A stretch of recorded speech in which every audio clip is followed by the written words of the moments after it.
Good morning, good afternoon, or good evening from wherever you're watching or listening.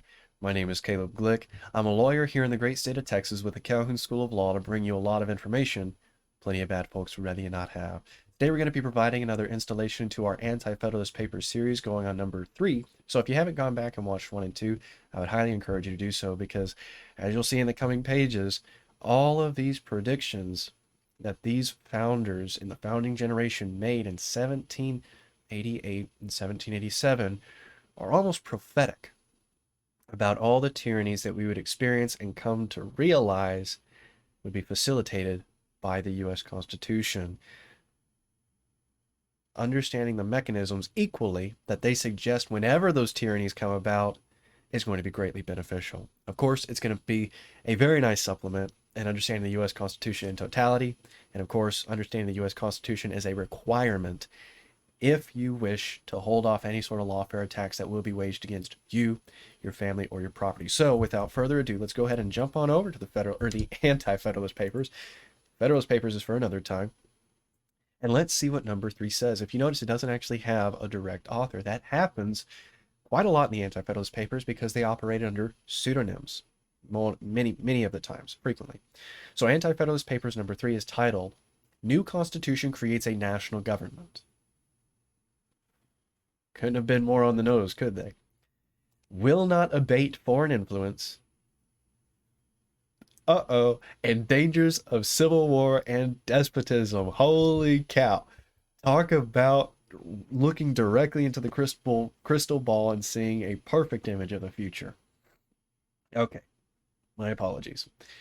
It's just it turns my stomach already, so I have to the way I ingest it without becoming enraged is to laugh at it because these people knew it was coming, so that there was no excuse for ignorance. It had to be malice as to why this new government was installed and not ratified. Okay, like the nom de plume Publius, used by pro-constitution writers in the Federalist Papers, several anti-federalists signed their writings a farmer. While the occupation of the writers may not have coincided with the name given, the arguments against consolidating power in the hands of a central government were widely read. The following was published in Maryland Gazette and Baltimore Advertiser, March 7th, 1788. 1788. The U.S. Constitution was ratified. Let me make sure I get my quotation marks in there. Ratified 1789. Okay. The true identity of the author is unknown. This one is signed a farmer, if I remember correctly. There are but two modes by which men are connected in society. The one which operates on individuals, this always has been, and ought still to be called, national government. The other which binds states and governments together, not corporations, for there is no considerable nation on earth, despotic, monarchical, or republican, that does not contain many subordinate corporations with various constitutions. This last has heretofore been denominated a league or confederacy. The term Federalists is therefore improperly applied to themselves by the friends and supporters of the proposed Constitution. Mic drop. This abusive language, this abusive language does not help the cause. Every degree of imposition serves only to irritate, but can never convince. You know what that reminds me of? That reminds me of John Locke's Of the Abuse of Words, where these intellectuals, and you can see the syntax difference between the Anti-Federalists and the Federalists. The Federalists use all of these verbose, pretty words, and they do it not because they're intelligent or wise beyond their years. They're doing it because they try to confuse you, like lawyers when they use Latin, everything like that. The whole purpose is to try to exclude interpretation and understanding of law and government and politics. That's exactly what this Anti-Federalist is pointing out, and what John Locke pointed out in the of the abuse of words. This abuse of language does not help the cause. Every degree of imposition serves only to irritate, but can never convince. They are national men, and their opponents, or at least a great majority of them, are federal in the only true and strict sense of the word. So the reason Hamilton, by the way, called the Anti-Federalists was because he knew the idea of republican and federalized government was popular. So he commandeered, didn't change the definition, he just commandeered that title, Federalist, and then applied a standard that was holistically antithetical to what federalism and a republican form of government actually is. That's what this anti-federalist or actual federalist is saying here. Whether any form of national government is preferable for the Americans to a legal confederacy is a previous question we must first make up our minds upon. So even if we want a national government, let's go ahead and figure that out now. That a national government will add to the dignity and increase the splendor of the United States abroad can admit of no doubt. It is essentially requisite for both. That it will render government and officers of government more dignified at home is equally certain. That these objects are more suited to the manners, if not the genius and disposition of our people, is, I fear, also true. That it is requisite in order to keep us at peace among ourselves is doubtful. That it is necessary to prevent foreigners from dividing us or interfering in our government, I deny positively. And after all, I have strong doubts whether all its advantages are not more specious than solid.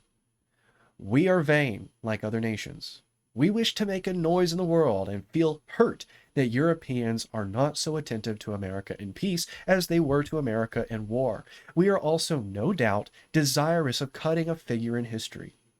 Should we not reflect that quiet is happiness, that content and pomp are incompatible? I have either read or heard this truth, which the Americans should never forget, that the silence of historians is the surest record of the happiness of a people. That's a pretty good quote. The Swiss have been 400 years the envy of mankind, and there is yet scarcely an history of their nation. What is history but a disgusting and painful detail of the butcheries of conquerors and the woeful calamities of the conquered? Many of us are proud and are frequently disappointed that office confers neither respect or deference. No man of merit can never be disgraced by office. Excuse me, still working on that cold. A rogue in office may be feared in some governments. He will be respected in none. After all, what we call respect and deference only arise from contrast of situation, as most of our ideas come by comparison and relation. Where the people are free, there can be no great contrast or distinction among honest citizens in or out of office. In proportion as the people lose their freedom, every gradation of distinction between the governors and governed obtains until the former become masters and the latter become slaves. Whoa! In all governments, virtue will command reverence.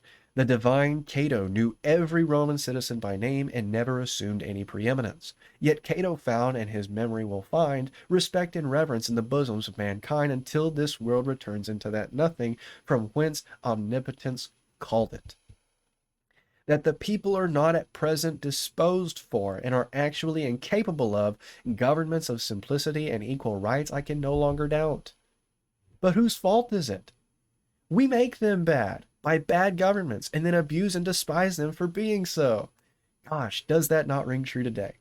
Our people are capable of being made anything that human nature was or is capable of, if we would only have a little patience and give them good and wholesome institutions. But I see none such and very little prospect of such. Alas, I see nothing in my fellow citizens that would permit my still fostering the delusion that they are now capable of sustaining the weight of self-government, a burden to which Greek and Roman shoulders proved unequal. The honor of supporting the dignity of the human character seems reserved to the hardy Helvetians alone. If the body of the people will not govern themselves, and govern themselves well too, the consequence is unavoidable. A few will and must govern them.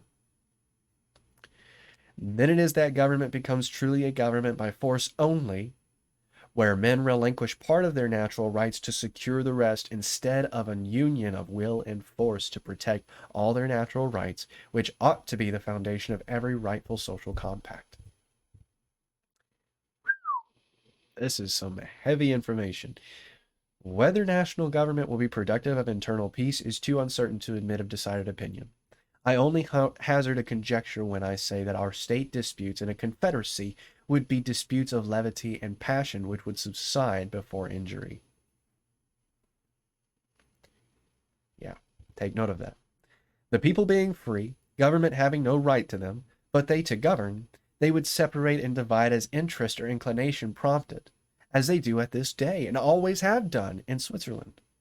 In a national government, unless cautiously and fortunately administered, the disputes will be the deep-rooted differences of interest, where part of the empire must be injured by the operation of general law, and then should the sword of government be once drawn, I fear it will not be sheathed until we have waded through that series of desolation which France, Spain, and the other great kingdoms of the world have suffered in order to bring so many separate states into uniformity.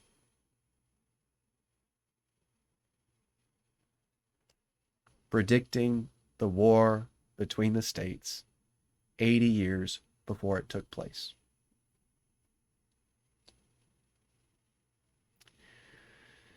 They were warned, and they still did it.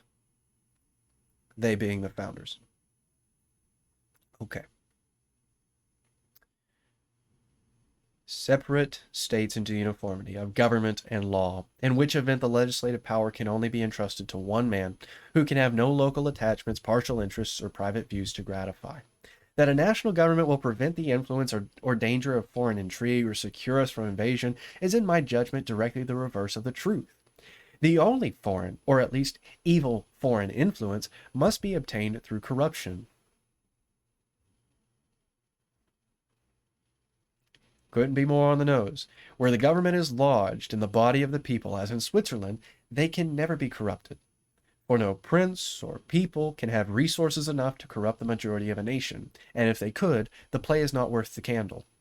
The facility of corruption is increased in proportion as power tends by representation or delegation to a concentration, a lot of shuns, to a concentration in the hands of a few. As to any nation attacking a number of confederated independent republics, it is not to be expected, more especially as the wealth of the empire is there universally diffused, and will not be collected into any one overgrown, luxurious, and effeminate capital to become a lure to the enterprising ambitious. That extensive empire is a misfortune to be deprecated, will not now be disputed. The balance of power has long engaged the attention of all the European world in order to avoid the horrid evils of a general government. The same government pervading a vast extent of territory terrifies the minds of individuals into meanness and submission. All human authority, however organized, must have confined limits, or insolence and oppression will prove the offspring of its grandeur, and the difficulty, or rather impossibility, of escape prevents resistance. Okay. Compose yourself. Gibbon relates that some Roman knights who had offended government in Rome were taken up in Asia in a very few days after. It was the extensive territory of the Roman Republic that produced a Sylla, a Marius, a Caligula, a Nero, and an Elagabalus. I think that's how you pronounce the name. An Elagabalus. Probably not. Go ahead and chastise me in the comments. In small independent states contiguous to each other, the people run away and leave despotism to wreak its vengeance on itself. Such great words. And thus it is that moderation becomes with them the law of self-preservation. These and such reasons, founded on the eternal and immutable nature of things, have long caused and will continue to cause much difference of sentiment throughout our wide extensive territories. From our divided and dispersed situation, and from the natural moderation of the American character, it has hitherto proved a warfare of argument and reason. Signed, a farmer. Me oh my oh me oh my. If you have any questions about what was said in the Anti-Federalist paper number 3, go ahead and post those in the comments as well. If there's a topic you'd like me to cover in a future lecture, go ahead and post those in the comments, because the entire purpose of the Calhoun School of Law is to provide you with the necessary skills and information to combat, defend, whatever you'd like to call it, these inevitable lawfare attacks that will be waged against you, your family, or your property. So if you have any questions at all, please post them in the comments so I can serve that purpose exceptionally rather than insufficiently. Excellent. So my name is Caleb Glick. I'm a lawyer here in the great state of Texas with the Calhoun School of Law to bring you a lot of information that definitely plenty of bad folks would rather you not have. I hope you enjoyed this lecture. If not, let me know in the comments how I can do better so that I, again, can best serve that purpose of helping you. I hope y'all have a wonderful day. I'm not sure what the topic for the next lecture is going to be, but I'll do my best to make it as informative and entertaining as this one, if not more so. Regardless the topic of the next lecture, until I see y'all then, I bid you all farewell.